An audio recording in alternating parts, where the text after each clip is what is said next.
4 दोस्त 12वीं पास करने के बाद एक होटल में छोटी सी पार्टी कर रहे होते हैं और बातों ही बातों में चारों डिसाइड करते हैं कि आज से 40 साल के बाद आज ही के दिन 1 जनवरी को हम फिर से यहीं मिलकर पार्टी करेंगे। और हाँ, जो सबसे आखिर में आएगा सबका बिल वही पे करेगा। होटल का वेटर भी ये सब देख रहा था। कहने लगा 40 साल बाद अगर मैं भी यहीं रहा तो आपकी ये पार्टी जरूर देखूंगा। ठीक 40 साल बाद पहला दोस्त होटल पहुंचता है तो देखता है वो होटल अब 5 स्टार बन चुका है। अब वहां पर सब कुछ बदल चुका है। तो एक शख्स उसे पहचान जाता है और कहता है सर बैठिए, मैं आपको पहचान गया, मैं वही वेटर हूं जो अब इस होटल का मालिक बन चुका हूं। वो कहता है क्या बात है। इतने में दूसरा दोस्त आ जाता है।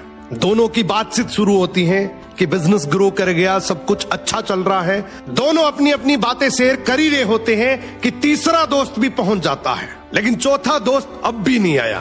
तो जो सेठ होता है वो कहता है आप ऑर्डर कीजिए, मेन्यू में खाना वगैरह सेलेक्ट कीजिए, इतने में आपका दोस्त भी आ जाएगा। अब खाना भी लग गया। वेट करते करते काफी देर हो गई। उदास मन से ये तीनों दोस्त डिनर शुरू कर देते हैं। तीनों ने डिनर कर भी लिया, लेकिन चौथा दोस्त अब भी नहीं आया। अब जब बिल देने की बारी आती है तो कहते हैं कि विकास तो शायद बहुत बड़ा आदमी बन गया, हम सबको इग्नोर कर रहा है, चलो हम ही बिल पे कर देते हैं। जैसे ही बिल पे करने के लिए काउंटर पे पहुंचे तो काउंटर का मैनेजर बोला आपका बिल तो ऑलरेडी पे हो चुका है।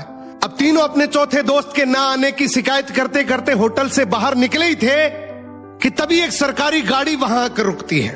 उसमें से एक लड़का उतरता है और तीनों के पैर छूते हुए कहता है मेरे पापा टीचर बन गए थे, मुझे कलेक्टर बनाने के काबिल कर दिया, लेकिन अफसोस मेरे पापा आज से 1 महीने पहले ये दुनिया छोड़कर चले गए। उन्होंने आखिरी वक्त में आपके इस वादे के बारे में मुझे बताया था और कहा था कि जब तीनों पार्टी खत्म कर ले तो उसके बाद तू वहां जाना और पेमेंट वगैरह कर देना। लड़का हाथ जोड़कर बोला मेरे पापा अब इस दुनिया में नहीं रहे, उनका वादा पूरा करने के लिए मैं आया हूं। अब ये तीनों नम आंखों से रियलाइज करते हैं कि हम 40 साल बाद ही क्यों मिले, 40 दिन बाद क्यों नहीं मिले। सपनों से हमेशा मिलते रहिए, इससे पहले कि कोई आपका अपना ये दुनिया छोड़कर चला जाए, क्योंकि आदमी सिर्फ एक पानी का बुलबुला है। अब ये रील टेक करो ऐसे दोस्त को जिससे आप काफी टाइम से नहीं मिले और अब उससे मिलना चाहते हो।